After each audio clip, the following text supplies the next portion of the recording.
Years later, when we look back on the year 2020, we may recall it as a year when it all changed.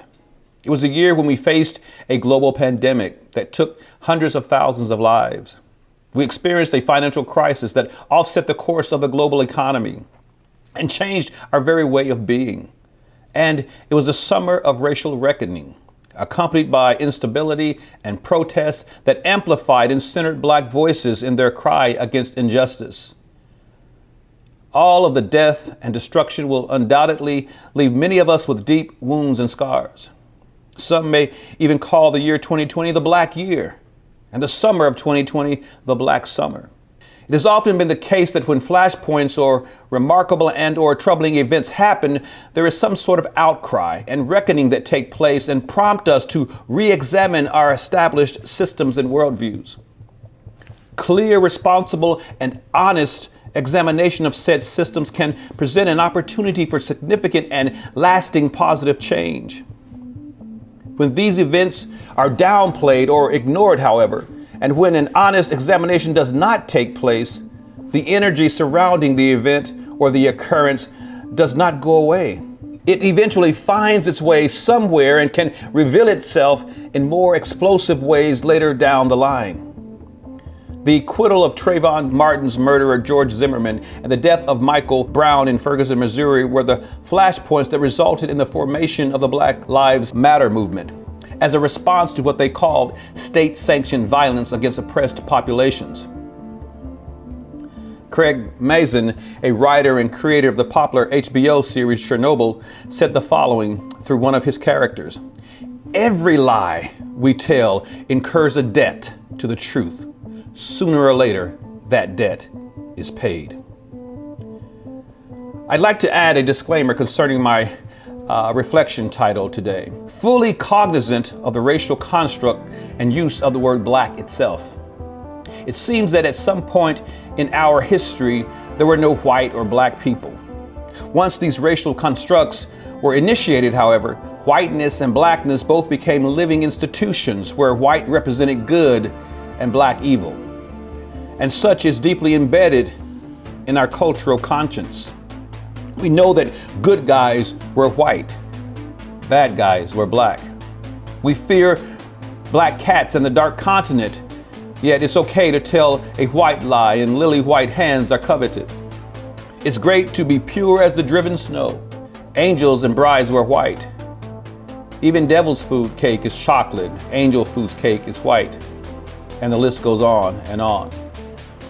Consider the terms Black male, Black list, Black mark, Black Monday, Black mood, Black hearted, Black plague, Black mass, Black market, and now there is indeed a Black summer. It happens to be a new series on Netflix. The show is an apocalyptic view about the collapse of society where hordes of zombies are going about devouring the living, and thus the Black summer. So when this Black mantra is then attached to people like me, how then does it not become the automatic rejection of all things evil? How can one not expect that negative feelings would be subconsciously processed and affixed to Black people? How do Black people not internalize the implications themselves? How do Black people not come to hate themselves or despise other Black people?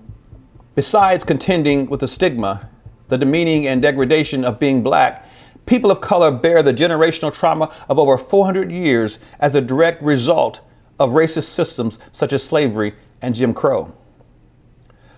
Dr. John Exbeson Oshodi, a clinical and forensic psychologist, wrote, quote, "These negative ways of symbolizing Blackness are in daily use in human circles of all kinds, including by Black-skinned persons. Ascribing negative and positive values to Black and white has been said to enhance and perpetuate a deep and subconscious racism," end quote. It can make African Americans feel bad about their skin and hair color and lead to other prejudices. A well-known study showed that when given a choice of dolls to play with, both African American girls as well as white girls preferred the white dolls. It would seem that this is cultural and not instinctive. In the same mindset, many white people have deeply rooted conscious and subconscious sentiments, beliefs, and biases about blackness that dictate their action or inaction related to injustice and just about every other thing pertaining to the lives of black people and other people of color. Dean of Music at the University of Louisville, Kentucky, my former fellow church member and colleague in anti-racism work, Dr. Teresa Reed, speaking on the issues of the day, introduces the notion that there is a huge knowledge gap among the people in our culture. In the dominant white culture, the knowledge of blackness, the history, culture, traditions, and values of black people is not necessary for them to know or even learn in order to function, to advance, and to succeed in society. At the same time, the white culture is a system that blacks and other people of color must not only know and navigate daily, but also master in some instances in order to be successful. A 2013 study conducted by the Public Religion Research Institute showed that 91% of the average white American's closest friends and family members are white and just 1% are black. One of the most glaring statistics from the study showed that when asked to name their closest friends and family members, 75% of white Americans didn't name even one person who was not white. One of the reasons why so few white people actually have black friends is due to the fact that there hasn't been a real need and often no desire for them to. And then there's the question of history. When our country's current Attorney General said that the winners are the ones who get to write the history, he was right. The dominant race has been producing history books that have mostly left out the experiences of black lives and black contributions and have not told the whole truth about their own white history. Let's face it, from its inception and for most of its history, America denied black and brown people their full humanity.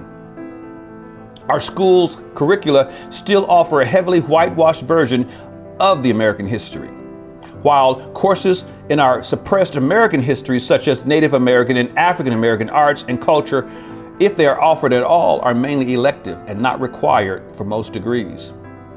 This knowledge gap, however, is not an empty space. It is a space filled with misinformation, selective education, and unintentional and in some instances intentional ignorance on the part of the dominant culture. Dr. Reed states that racist structures depend on two things for their survival: the perpetuation of inequality and the perpetuation of misinformation. A racist system works both by denying opportunities to people who look like me and by denying education about me to people who look like you. I'll repeat that. A racist system works both by denying opportunities to people who look like me and by denying education about me to people who look like you. A rash of videos on social media portraying racist meltdowns in public places, calling the police, slurs and name calling, and even assaults on black Americans by their white counterparts are current indications that we are still not always welcome and not always safe in perceived white spaces. And when we do find ourselves in these spaces, our presence is often questioned, and we must adhere to the prescribed behavior if we are to continue to be allowed in those spaces. As much as I resist viewing these infamous videos, it is sometimes unavoidable. And after seeing them, I am left with feelings of unresolved trauma and pain. When something inflammatory and unjust is said by a person with a platform that denies my experiences, it can bring about additional trauma. For people of color, this can trigger centuries-old pain. When events happen like what happened to George Floyd, there's a triggering, a reminder, and a revisit of the inherited generational trauma of our mothers, fathers, and grandparents, our ancestors who suffered many injustices and hardships because of having a dark complexion, because of who they are and were. Our society conveys to us that we are the others, and being the others, our lives mean less. So when we say Black Lives Matter, we self-affirm our humanity and dignity and demand our inalienable right to justice. For Black people, we have learned how to let things go or to de-emphasize the implications so as to lessen the trigger. But I also understand how PTSD operates. having worked with veterans at the VA. There can be a triggering effect that summons all the suppressed cumulative long-term trauma, which may manifest in angry outbursts, fight or flight responses, or some other behavioral dysfunction. So when I say Black Lives Matter, I declare that my life matters too. And I ask others to show me that I matter by respecting my pain. And with that, acknowledging that my pain, my trauma, my history needs space to be heard and perhaps acted upon. Most of us know that even as the science of history has advanced, and even though new, more factual information has been discovered, what has often remained the same are the narratives that we have been told. And yet there has been little done to reconcile our history, especially as it relates to Black contributions and Black trauma. Hear Black voices who could lend to the story that the commonly accepted narrative left out. You're not required to affirm that my part of the story is true. Only validate that I have a right to tell my part. The validation indicates that you hear me.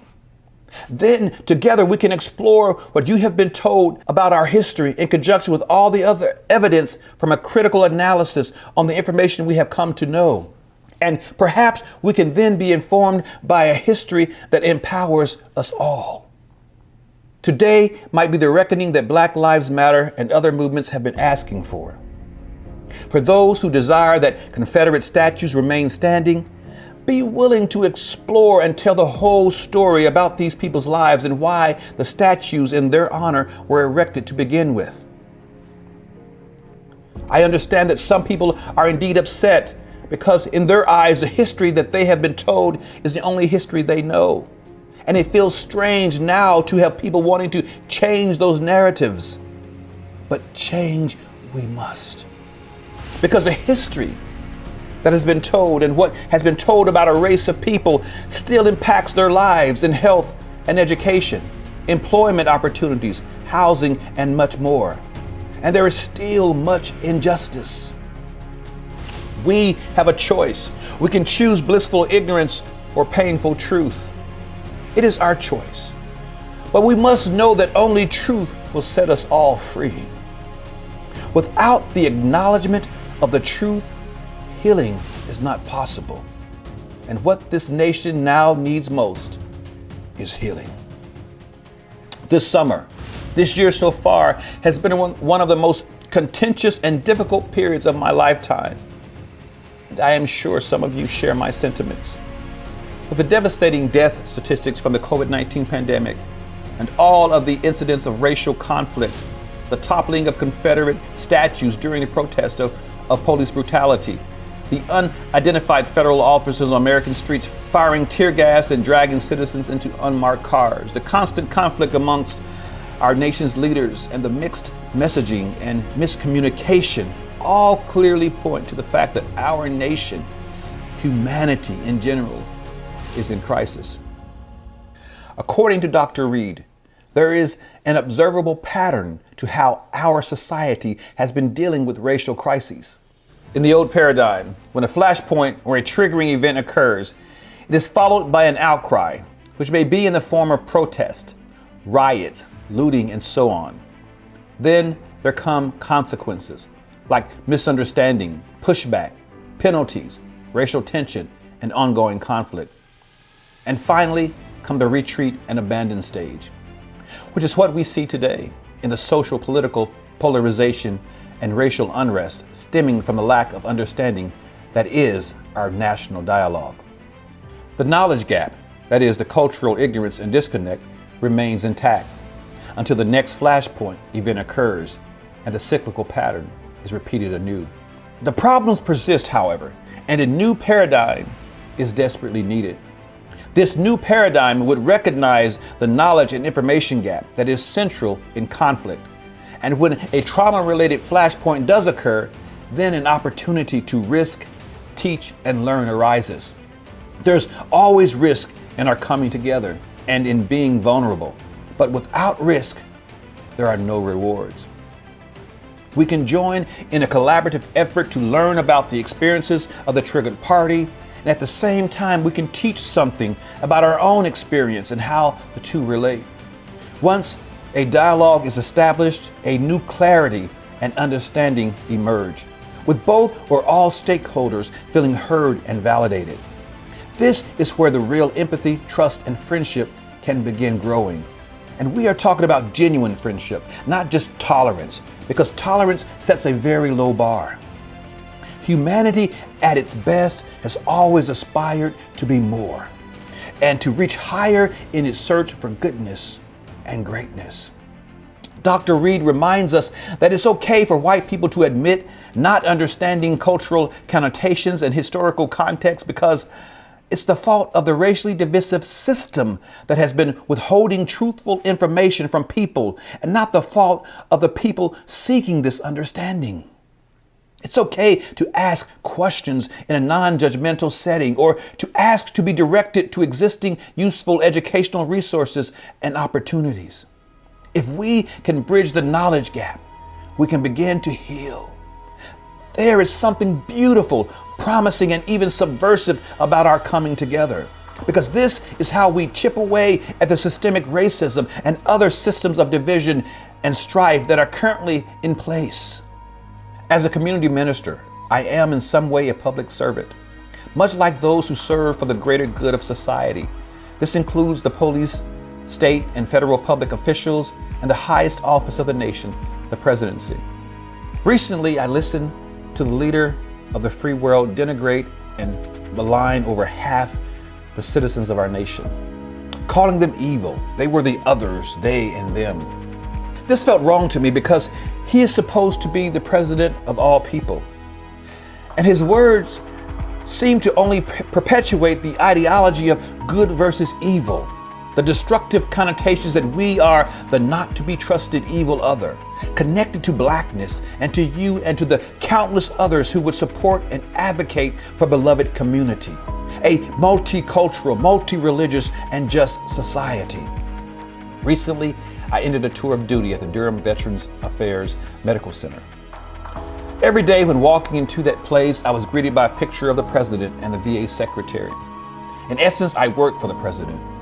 In my work, I had to be prudent and highly mindful about my theology, my philosophy, and worldview, which could potentially affect my care for a diverse and vulnerable population.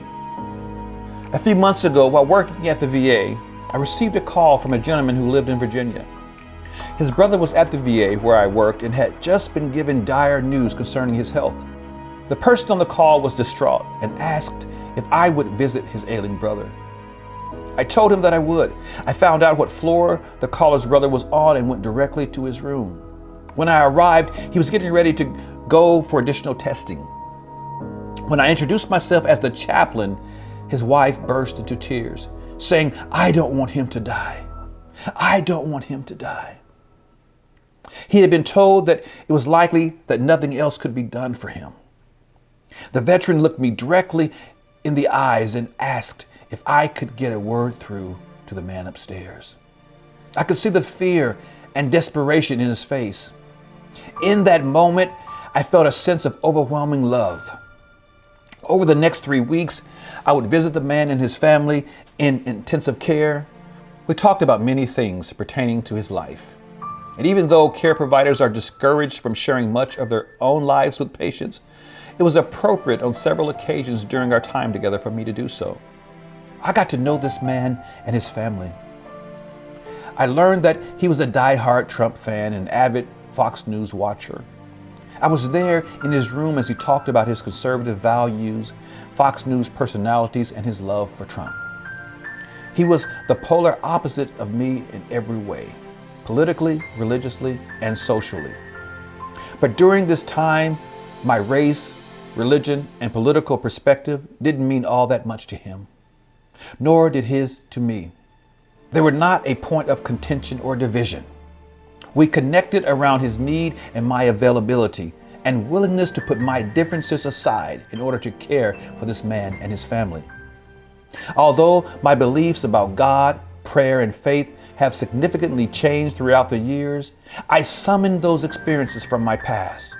And if I have ever prayed in my life, I fervently prayed for this man with everything I had.